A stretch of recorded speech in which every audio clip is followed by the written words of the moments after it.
Hello, everybody, and welcome to what I believe is episode number 32 of Roll20 Presents The Burning Wheel. I'm glad you're here. We're going to play some Burning Wheel. But first, hi, friends. How's everybody doing? How are we?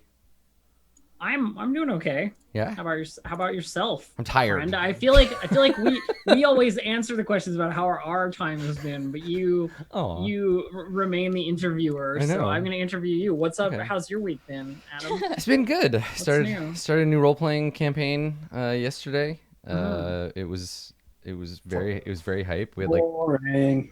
shout out, Dave. We had like 12,000 people in the audience Nice. for the It first was so episode, which was like a lot of.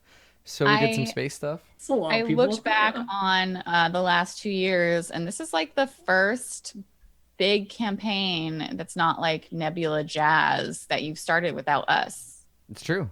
Yeah. Nebula Jazz was the last roleplay show that wasn't a Roll20 one. We've also done lots of short campaigns. Yeah, too, we do a which is lot of really smaller cool. ones, right? Yeah. But I was looking at that, and I was like, that's why I feel so like, aw, because it's been like years. you My GM. one thing, Yeah. like the one show that you've done in like the past forever that we're not just like, yeah, Adam, let's play with Adam. It's like Adam gets to play without us. This is our home game. This is at the table in our living totally. room.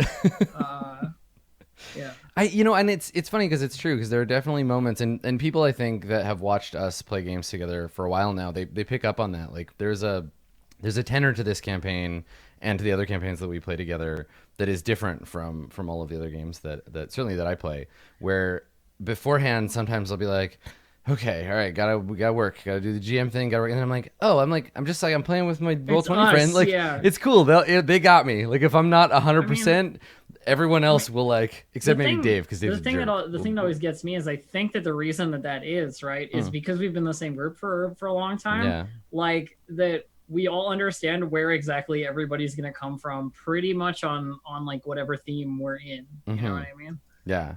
So it's one of those things where it's like, And Yeah. even if we don't, we know that I'm going to be the person who like anxiety baths all over Slack whenever I like get confused about human interaction between them. So we even have like a failsafe. Dave, I found something cool. I was looking through the Burning Wheel Codex, and I found a thing that I thought you might think was cool. So, I've been reading about elves lately. I don't know why. Like, I just have been reading about in Burning Wheel, like Burning Wheel elves specifically. I've never done. elves are pretty cool. Yeah, I've been distracted by elves, but Burning Wheel elves. I've never done an all elf game before. I've had elves in games. So I was like, I'm gonna read through and like take a look at the elf rules and stuff, and like they're really cool and good. But then of course I was like, yeah, but what's cooler than an elf? A dark elf. And I was reading through it, and the character. So Dave, the character in the Codex for the Path of Spite, the like the bladesmith. Yeah. She has. I knew this was what you were going to show Yeah. me. So the bladesmith, the character for the dark elves, she's a bladesmith who makes cursed magic swords, like cursed elven swords, using the song "Sorrow of Truth." The Elven Sorrow of Truth song.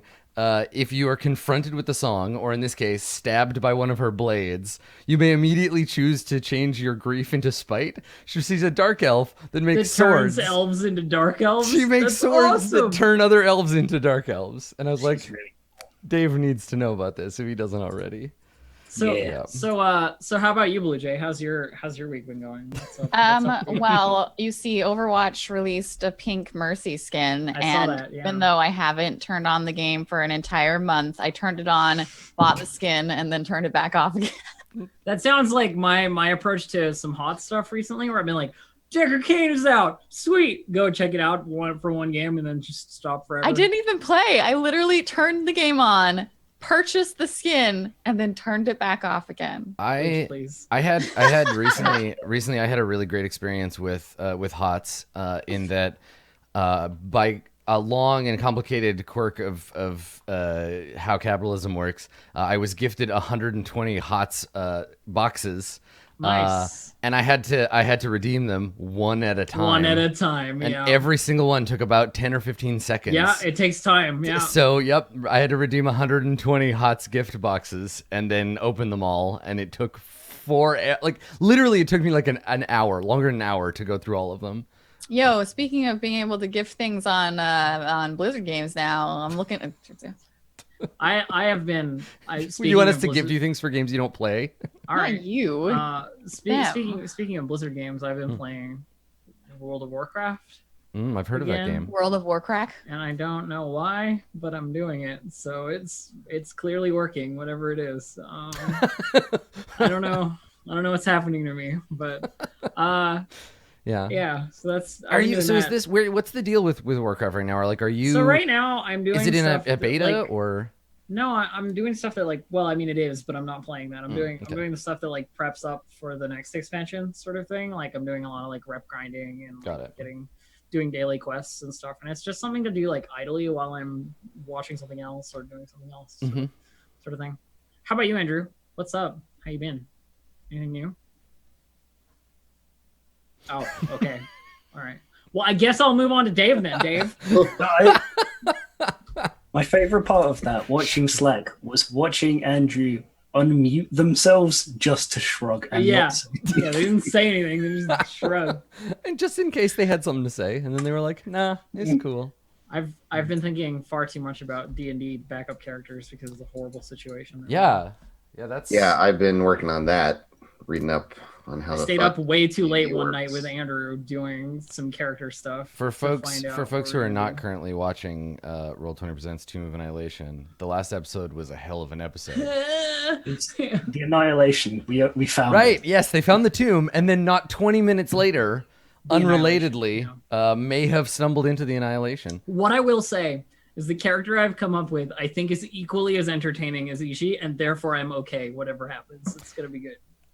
So after that episode, and again, nothing has happened yet. We're all just very nervous. We're all fine. We're just very nervous. Something horrible will happen. Yeah. So after the last episode, I went on the Roll20 Slack and I went into our YouTube and Twitch channel, and I was like, so we might need new character art.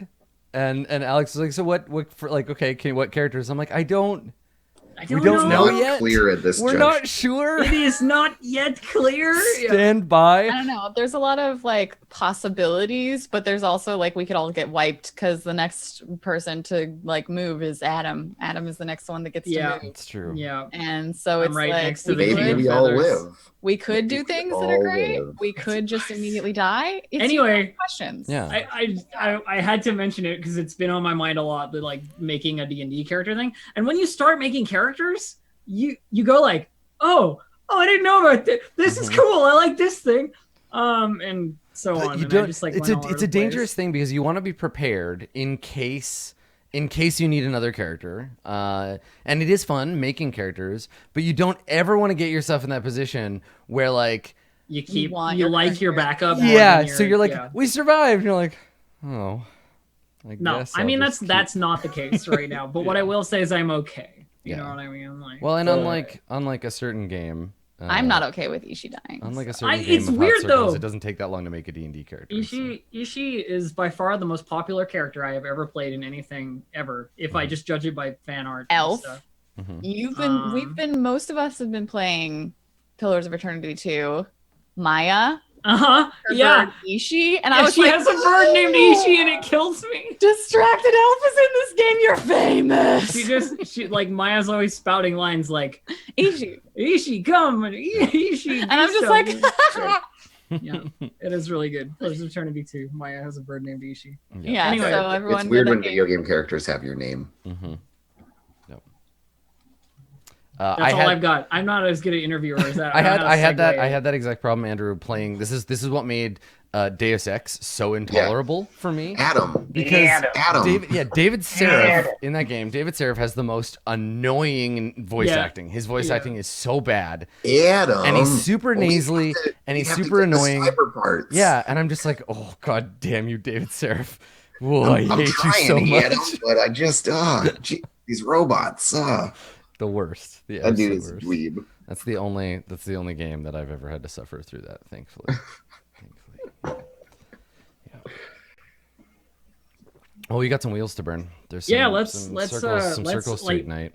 Sorry, I didn't do the finishing part where we're like, and now we're gonna play the game. Like the actual game that we're playing. So take it away, Adam. Take it away. All right. Well, let's talk about beliefs, instincts, traits, etc.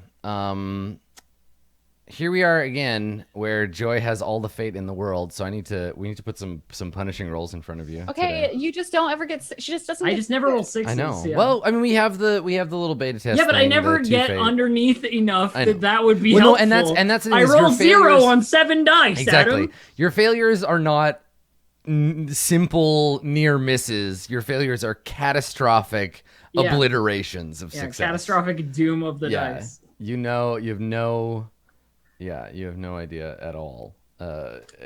So you'll die drowning in a pool of fate. I mean, probably. But that's okay. I mean, I'm already it's happened. I'm already dead. Yeah. So let's take a look at Joy's character sheet, and we will see what is up. So let's talk about your beliefs. What you got? So I will have my revenge on the Minister of the Forest Territories. Of course, that's my Fate Farm belief, as if I need one. Yeah. You have a very prosperous and verdant Fate Farm operating. You're good. Gaze upon my fate. Look at all this fate. Look at it all.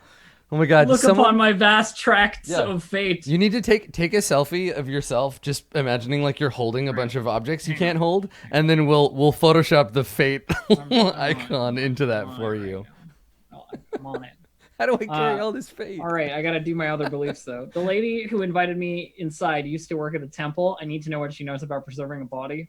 That was So this one, I gotta come up with a name. Because Truth fucking screwed me over. Actually, I don't need to come up with a name for this lady. We need to come up with a name for her when you circles her up. Never mind. I'm not gonna do this selfie. You gotta get the second. You gotta get the second one. Maybe someone can just screen cap. Yeah. It's fine. We'll take care of this meme later. And the last one is the witch Agata knows about magic. I'll see if she can help me with my cursed existence. Brackets also revenge. That's right. Okay, so this is a overarching revenge goal, a sub belief about Agata helping me with said revenge, right? And a thing that I don't want to decay forever, so I need to learn about how to not do that. Got it. And and we did talk about how she used to work at the temple, so she may know a thing or two about that. Yeah. Yeah, I like it. I'm also going to probably eat her husband. That's my plan. Good. Okay. That doesn't have to be a belief, but yeah. No, he's just a jerk. Like, consume all. He doesn't even merit a belief. That's right. Listen, you only have 3 slots, so there's only 3 people you can actually give a shit about at any given time. So my instincts are, whenever an Easterner speaks of religion, laugh. Always keep a knife where no one can see it, and whenever I'm in public, disguise myself. That's right. Yeah. My traits are off-kilter, scapegoat, ashen, eldritch, bootlicker, hungry, dead, dangerous, numb, slave to the power of death, keen taste, the fool, and cold-hearted. Excellent. I totally, when you were reading those, I totally heard you say hungry dad, and I'm like, same. Hungry dad. Same though. I have that trait. Yeah. Cool. All right. Good. So for folks who are curious about what Slave to the Power of Death is, and Hungry Dead, they're both from the Codex.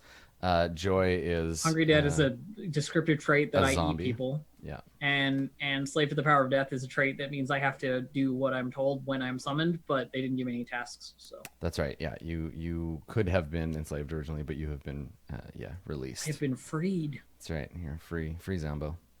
Cool. All right. Agatha, what do you hope to accomplish this day? I mean, hope is not a plan, Adam. It's true, it's not. So my beliefs are, I must end this curse. I'll use the choir's library to learn more of this Angel of Winter. Perhaps it has a weakness I can exploit. Ah, yeah. Yeah, good call. The old ways will live on through my coven. I must convince Sufferance and Keela to embrace the traditions. And then I'm saving my third belief because I know that my good friend, twitch.tv/distractedelf, has need of my services. And so I'll make a belief about helping Joy out. Yeah, that's right. Because when your friends are really at their low point and they've become a hungry undead monster, that's when you need to really step in and write a belief so that you can benefit from their suffering.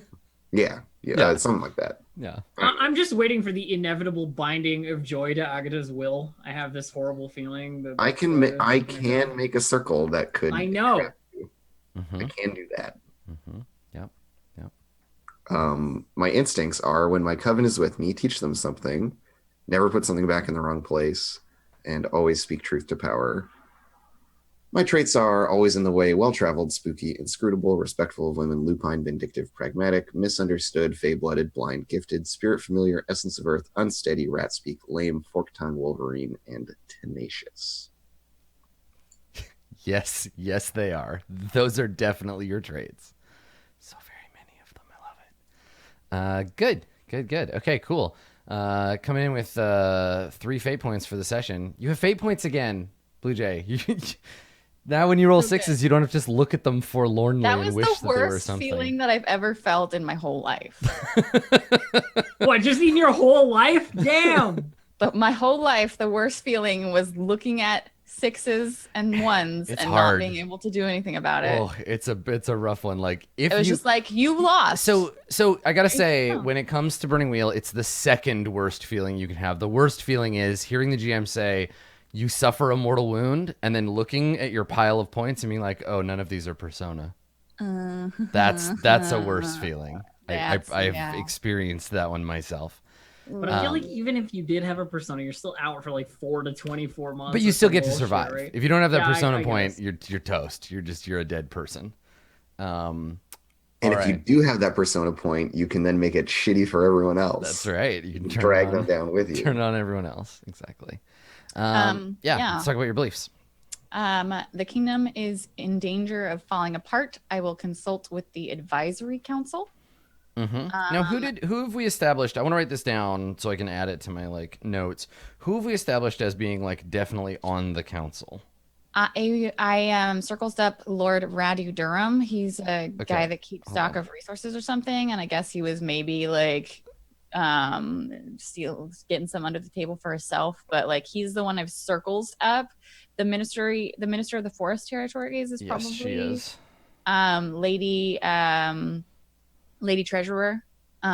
She would be on there. Okay, hang on, I'm trying to write these down. Lady Catelyn Ertica. Yeah, I have their full names. I just need to establish who the council is. Your uncle is on that council, I believe. Robillard? Yeah. That would make sense now. Yeah.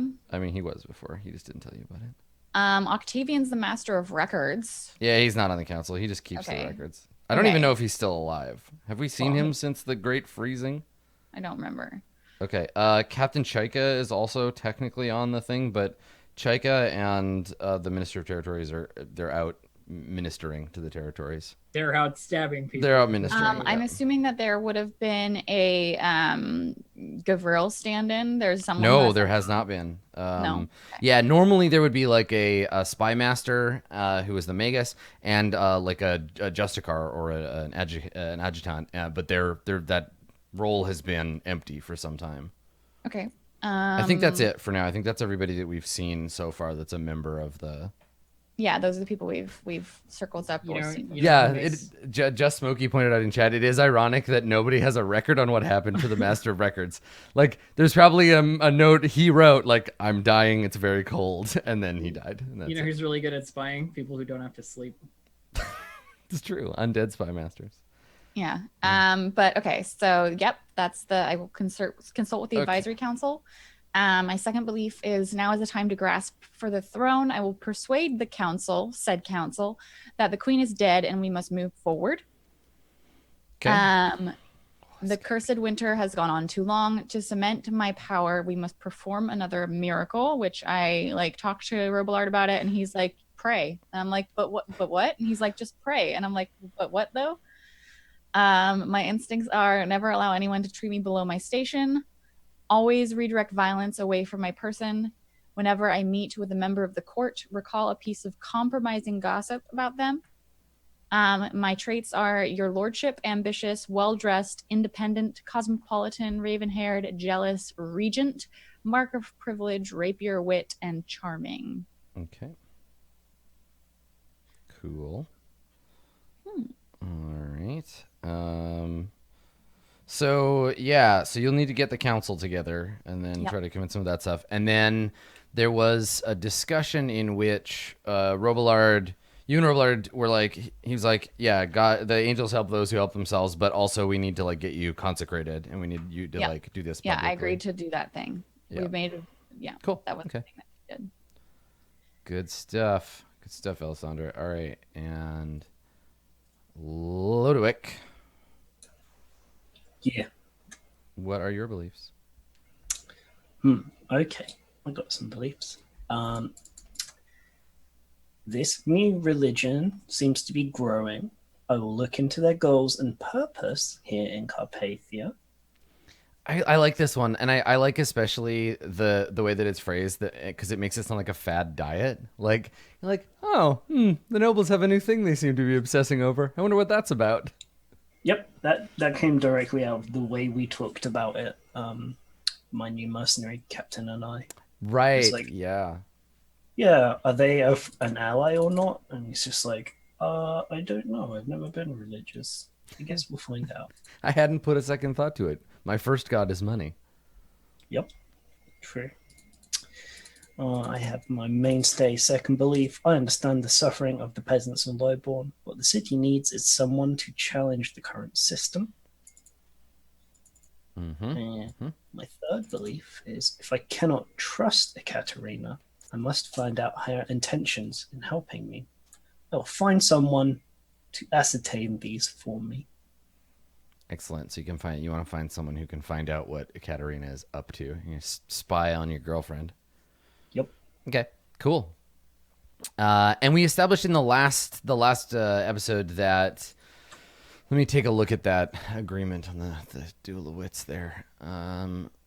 So the Seed of Silver is disbanding. Those who remain will be available for you to buy out or include in a new endeavor. So once you have sort of a limited amount of time, but if you're able, you can go after these remaining merchants to buy them out before the seed is like, we're done and everybody takes off. Yep. Okay, cool. So that opportunity remains for now. Sure. Your instincts? My instincts are never ignore an opportunity for profit. Always have cash on hand. And when confronted with a problem I cannot solve myself, look for an expert. Excellent. And your traits, please. My traits are self-satisfied, idealistic, materialistic, stocky, forward, patronizing, connected, affinity for business, and penny-wise. Good stuff. And that you've made that work. Like you've put that thing to work many times. It's a good investment. Affinity for business and penny-wise both have been there for like 80% of roles ever. I think it's easy. It's easy when you're making a character or when you're playing Burning Wheel for the first time to overlook how useful call-ons can be. Because you don't really learn until playing how good it is to re-roll failed dice. So yeah, those have been very useful for you. Super important. I think it was a required one actually for Magnate. Yeah. Like, you are now so good, you must necessarily be able to re-roll these things. Like, okay. Yeah, totally. Sounds good to me. Okay, cool. So last time we started with Alessandra denying proper execution to a barbarian who was then dragged away to be locked up. This time maybe let's start with Agatha. Let's see what Agatha is up to. So as usual, God, I can't remember the last time that we saw Agatha outside of the like dusty halls of. You've been living in this. I've been cloistered. Yeah, you've been cloistered as hell, which is fine. You got stuff to do here. You were building the loyalty of your coven, but like, yeah, I mean, you haven't seen the like, I mean, anything because you're blind, but you haven't been outside in the open air in a very long time. And so here you are again. Down in the depths of the choir, and the choir itself. We talked about the building. I think the outside of the building now has some like wooden scaffolding set up around it, and there are members of the choir, which is growing. Like I think that Robillard has purchased several buildings nearby to house the people that are living that are working here, and they're refitting and rebuilding this former sort of concert hall building into something that can be properly used as a church again. So yeah, there are a lot more people around, which means you have to spend more time kind of lurking in the shadows because you haven't been officially pardoned yet, and people's memories are not so short that they will forget the witch Agatha. Though, unbeknownst to you, Alessandra might be like unwittingly fixing that problem, right? Kind of by making the situation with the queen not as relevant.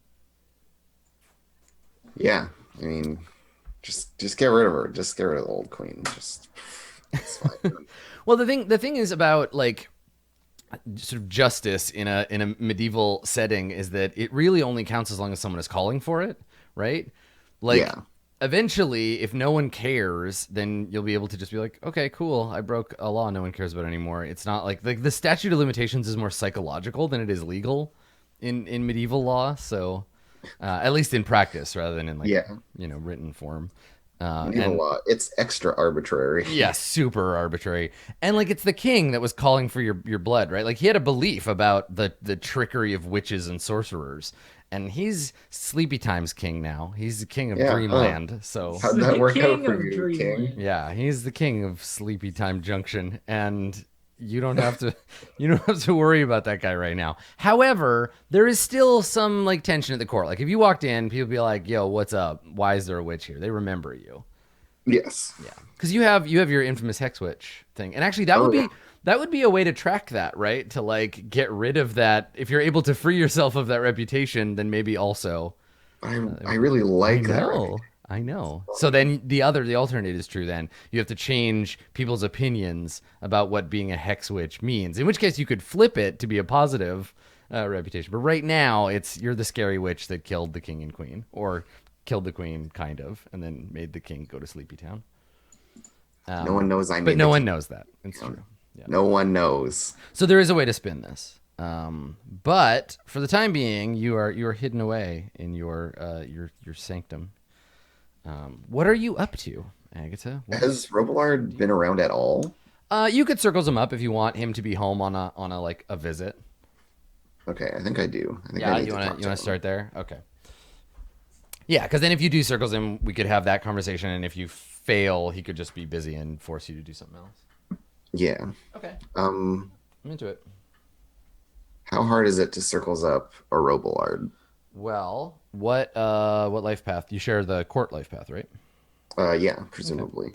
Okay. He's very busy, but this is also technically like his house. So, let's take a look. I mean, it's God's house, Adam. God's dead, yo. God's dead. This is the angel's house. It's also Robillard's house. He technically owns the place. Okay, so let's see. Higher rank, station, or class. Not looking for a particular disposition. He's like a specific dude. Have you circled him before? I do not think I have circled him before. Okay, so this will be challenging for you. Ob 4. Well, I guess I'm gonna get this challenging circles test. I don't think the only thing you can fork in are Ys. You can't fork because it's not you can't fork because it's not a skill. But it's reputations and affiliations. Yeah, reps and affiliations. I do have a 1 die affiliation with the Choir of Angels. You may indeed. I gotta check. There may be like a roll you can make before you make this roll too, if you want to conjure him forth narratively, not magically. I mean, I guess you could conjure him forth. Yeah, you can always make a link test, can't you? No, I know you can with appropriate wises can be used as link tests. Right, as a linked test. Link test, not as a thing. Yeah, so if you have like priest wise, patriarch wise, old man wise, wrinkly old man wise, people who wear robes wise.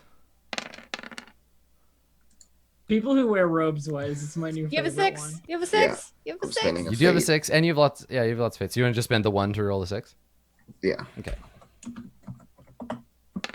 Pum, you did it. You did it. You got a success on a difficult circles test. I'm pretty cool sometimes. Sometimes. So yeah, Agatha just like goes up to his like office or whatever, and maybe he is there, or do I find him somewhere else? I will let you set the scene. You can decide where he is. He's home to oversee the progress, right? The Emperor has returned to the Death Star to like make sure that it's being built properly. And you know, Darth Vader is allowed to have a meeting with him. Oh gosh. Am I really? Am I Vader? You're kind of Vader in this analogy. I mean, Yeah, James in Earl this Jones is pretty cool, particular. so yeah, I'm okay with it. Yeah, so he's brought with him probably a handful of like he's got some engineering person that is his he circles up that is his like associate in this project, some sort of geometer. Whatever Mason was set to build the like mega church that had been abandoned. Yeah, and so he's home for that. He's home to like look over the plans and to make sure everything is going well. And because you got your circles roll, he's not like arbitrarily pissed off about anything or at you, right? So yeah, so you have access to him. Where do you meet with him? Do you ask him to come to see you? Do you go and visit him in his office? What's up? I think yeah, like him and this Mason have been like going around looking at stuff, and this is where they've like come back to review the plans in his like office. And I show up to talk to him there. Okay, yeah. So you come in, and he's basically repurposed his office here for this project because he moved a lot of his materials to the court, right? All of his like current projects. So he has this, you know, his wagon of books he's in the middle of reading, all of his reference materials, and he occasionally sends servants back to bring some of his stuff because he's a hoarder essentially of like religious ephemera. Which is actually going to be really advantageous for you. This is why I want to talk to him. Yeah, he's an Imperialia nerd, right? We talked about how he and Miro follow kind of the same disciplines, or did anyway. And so yeah, so when you arrive, he's repurposed this room, and it's got blueprints on the table, probably like tile samples, like that kind of thing, like the sorts of material you would need to make decisions about. Carpet books. And so yeah, he's talking to this older man, probably who is not doing any actual work, but who is a long time like Mason of the city, and Robillard is finishing with him, and they both look like pleased, like they've come to the conclusion of this conversation, and you hear Robillard saying, "Then I will look forward to your next update. You can find me at the court." And he looks up and he sees you, and then he looks at this Mason, and he says, "Angels be with you, my friend." And he shakes the guy's hand, and the guy kind of nods, and I think that this Mason doesn't like recognize you, but he sees like a lady, so he like takes his cap off and like nods to you, and he says, "Excuse me," and then like, kind of goes past you. Yeah, and Agatha like pulls her hood close around her face and like. You know, yeah, and Robillard, when he leaves, Robillard chuckles a little, and he says, "No need to worry about that one. He's a professional, and a foreigner besides, an old friend of mine." How have you been, Agatha? I'm sorry I haven't been able to come back and visit. I imagine this place can get lonely. I am sorry about that. Yes, well, you can make it up to me then. She says as she like finds the usual chair, and like, but it's not in the spot it's meant to be, and so she like reaches around because the like Mason had moved it. She like finds the chair and then moves it back to like exactly that spot, yeah, right, and then sits on it. Yeah, on the floor there are 4 like round spots that don't have as much like dust on them. And it's just like perfectly. Yeah, and and he says. I don't have much time. I'm going back to court as soon as I can. I just came to review the project, but I can make a moment or two for you. I was hoping to borrow some books. Is that so? On what subject? On the angels. Curious. Any topic in particular? I need to get caught up. His bullshit detector's going off. You want to roll falsehood? You don't. You're trying to hide from him your actual intention, right? Or are you going to lead up to telling him? Yeah, I'm not gonna be like, I need to kill the Angel of Winter. Yeah. So I guess this Like, is I want just to learn about the angels, which is true, but not the full truth. Yeah, I think the falsehood. I'll give you some bonus dice, but the falsehood here is like, you're not just doing this for fun, right? This is like, No. I need a book about murdering someone and then how to dispose of the body for research. Yeah. As purely an academic interest. Yeah, purely academically. I'm just interested in the angels, which, he wants to believe that. I'm writing an Agatha Christie style mystery novel and need to do research on how to dispose of bodies. And also how to be very British and formal. Okay, so the base obstacle for falsehood is his will. He wants to believe that you want to know about the angels. This is the thing. Yeah, this is like... Yeah, he wants to believe it. And you're not flat out lying. So let's say I'll give you 3 extra dice. Sweet. I'll give you 3 dice. And if you succeed, then you can kind of obfuscate your intention throughout the conversation. He doesn't it turns off his you fly under the radar and he doesn't activate it again. We'll let it ride. Yeah. Cool. So 3 dice plus my persuasion fork. Mm-hmm. Plus I don't have any other ones that feel super relevant here. People who wear robes wise? I don't have people who wear robes wise or people whose names start with robe. Yeah, I was going to say Rob wise. Yeah, good for robbers, people named Rob. Yeah, Robespierre. Yep. If you have Rob wise and Pierre wise, you get both dice on Robespierre. Okay. What is his will? Is it 6? His will is I want to say it's 6. Let me see. Yeah, it's 6. Will is 6. Okay, rolling 8 dice against 6. Let's see how I do. You got a couple of 6s in there. I mean, I'll throw fate at it. Okay. Oh, and I have a call on for falsehood. Never mind. I'm gonna use my call on. Okay. Yeah. To roll 46. Forked tongue. Yeah, that's I have a forked tongue. Oh, it doesn't help me today. Okay, let's roll. Well, you tried. Yeah, roll that fate. So you got 2 more dice. Oof. Okay. All right. So you're like, I need to get caught up, and he says,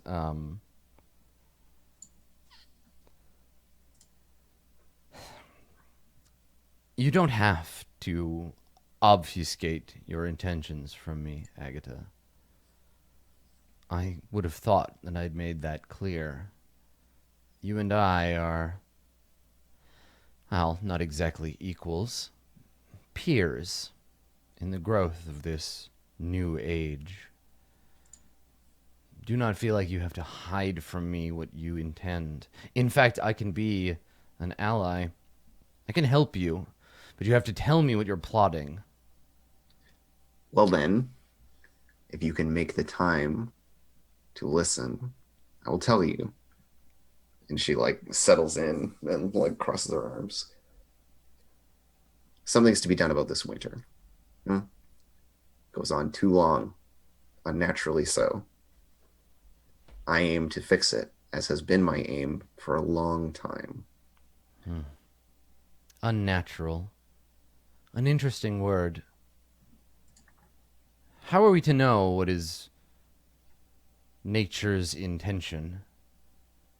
And in what ways do we make room for acts of divine interference?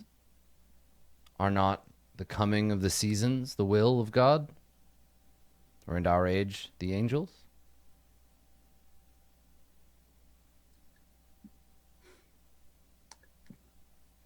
Everything depends on a certain rhythm. And if that cadence is disrupted, there are a great many who suffer, will or otherwise.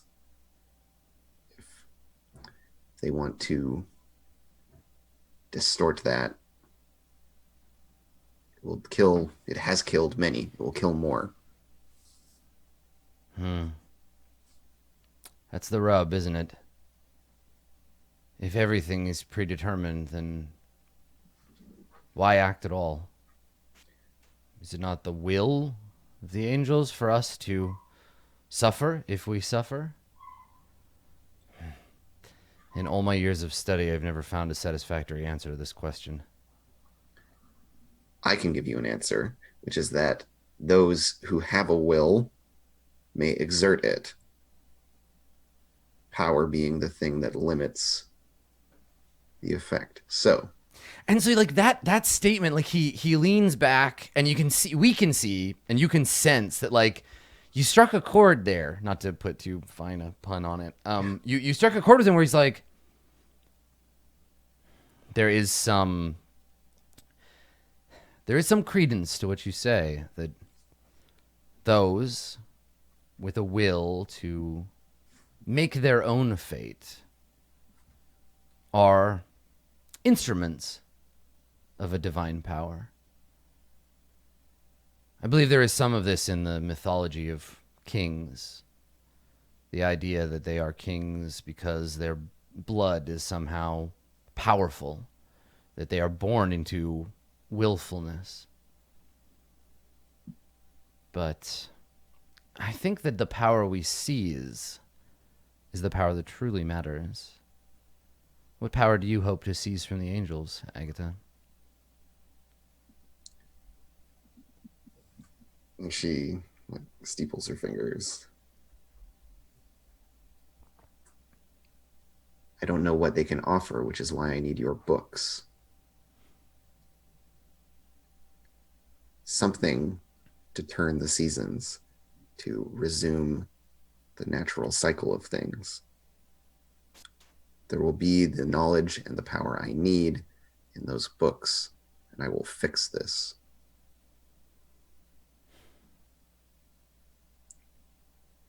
I care not by what method.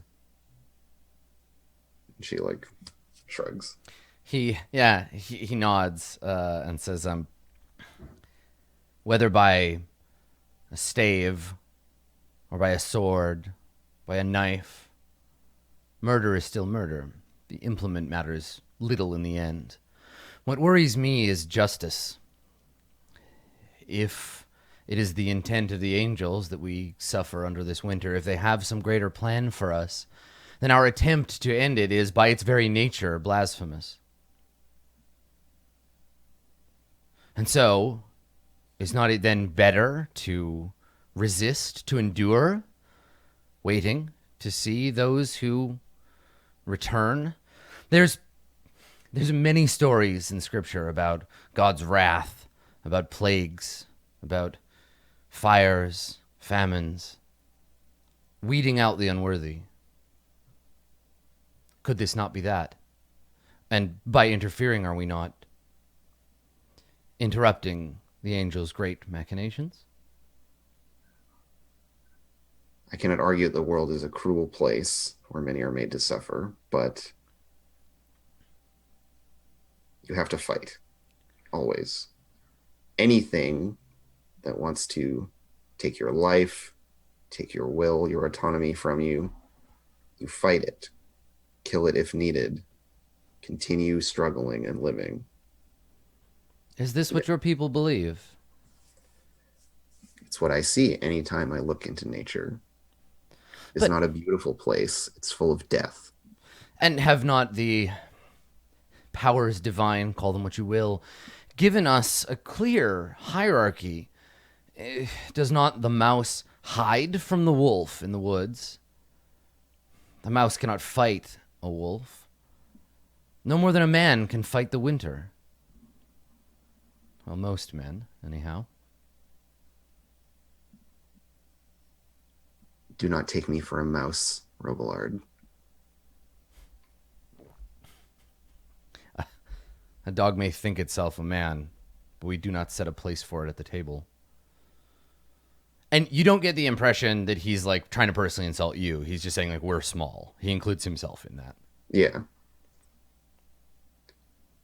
And yet men build walls to keep wolves out.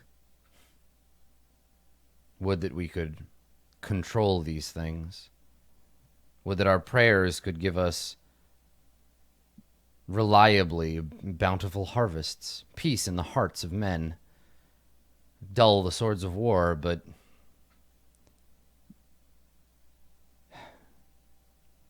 is this what you seek? A means to this end? Do you wish to undo what God has done? I'm not so sure that God has done it.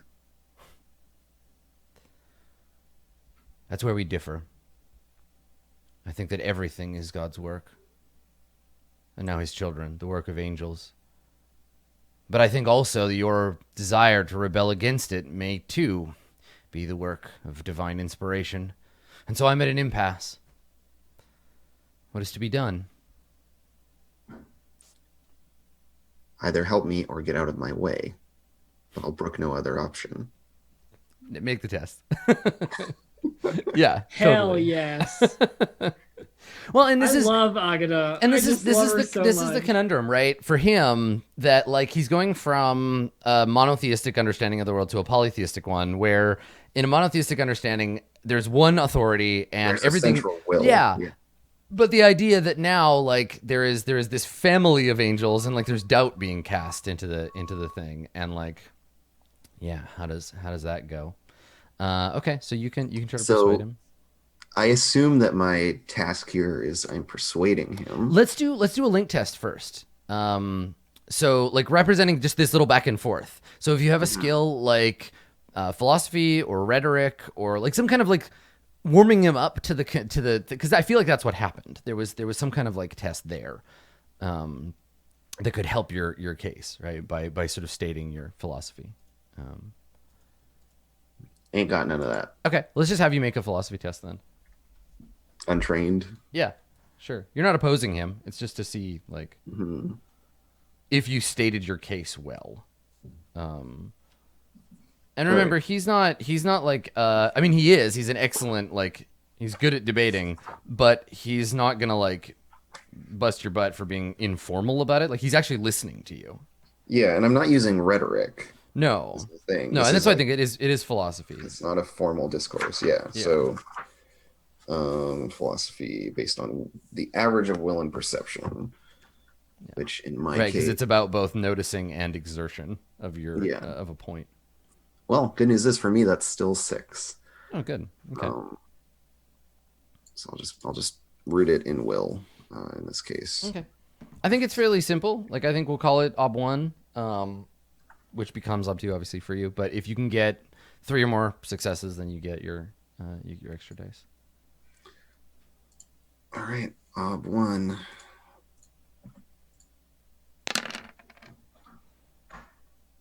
Okay, so you make your case, and you don't get any extra dice, but unless you want to use unless I want to spend a re-roll fate, that 6 and maybe re-roll 1 failure. Yeah, you've only got 2 fate right now. I'm gonna spend the fate. Why not? So you just need 1 more success. Yeah, 1 more success will do. There you go. Okay, all right, so that'll translate into a bonus die. And I figure equally good odds spending it now as spending it down the line. Okay, and so now I'm rolling my persuade roll. So remember that the fate that you just spent goes to will. Yeah, is on for will. Yeah. Okay, rolling persuade. I'm forking ugly truth. Yeah, the ugly truth being that philosophy aside, like people are dying, and like I mean, you think you laid that out pretty clear.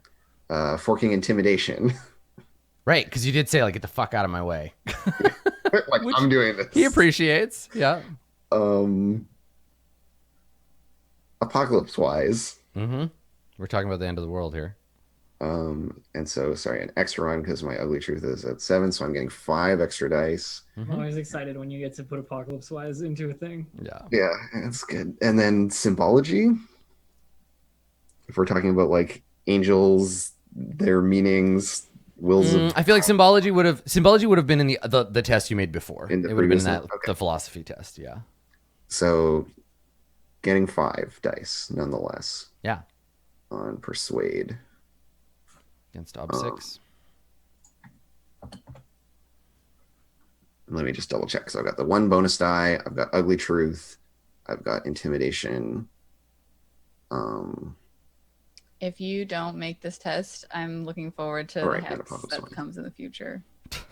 So let's talk about failure. So if you succeed, he'll endeavor to aid you in your search for this particular information about like whatever. If you fail, you're on your own basically. Like he won't give you access to the real good shit. He'll just be like, whatever you can find around here, you're welcome to. But I think he won't be like, you want to look in this book. You're on thin ice. Yeah. He won't help. Yeah. Yeah. Cool. There it is. Oh, I'm so powerful. 9 successes. 9 successes on 11 dice. That's beautiful. That's some good shit. Yeah. Nice work. 'Twas meant to be. So he, so you say like Sarah stayed in my, and he chuckles. Like, he leans back, like, well, okay, all right. And he says, I've always admired your tenacity, Agatha. Would that I had more time to spend here with you. This is the sort of project that a younger man, I would have been happy to enjoin my obsessions with your own. I will warn you, though, as someone who has been branded an apostate and heretic once or twice in my time, you're walking a dangerous path. My job is to establish this, our religion, our place in the world. I cannot have you undermining me. My work, our work. You understand that I make a place for all of us.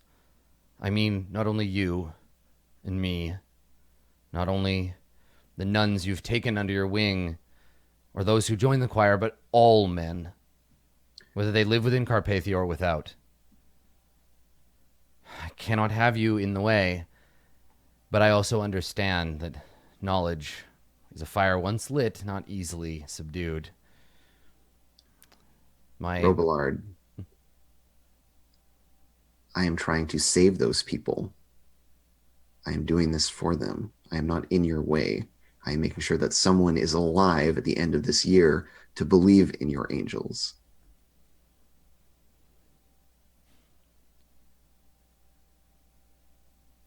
You can see him if you're thinking over your words, and he says that I've grown sanguine in my old age, left behind the kind of passionate fire I see in you. Something that I think that we need to stoke. And I think there's like a brief flashback to like you're burning someone alive, which he doesn't know about. And he says, here, and he takes out a key from a key ring, and he places it in your hand, and it's warm from being like close to his body, like under his coat when he came in. And he says, this key unlocks my private library. You'll find many of the books are missing. I've brought them to court, but none of them pertain to what I think you're looking for. Be careful. Some of these old texts contain more than just words. Yeah, and so her like very cold, kind of bony hands like grip his as he's handing her the key. She says, I appreciate this. Yeah, and when we get that shot of your hands together, and his like he's actually old, right? Like, yeah, I get to just kind of affect this elderly, like you're cosplaying as an old witch, and he's like actually like an old man.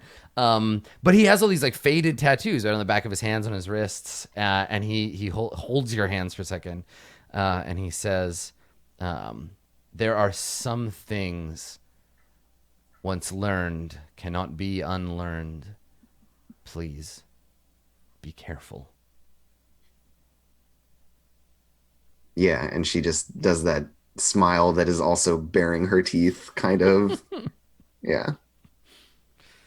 And he lets go of the key, and he says, your fate is in your hands now, and maybe the fate of, well, we'll see.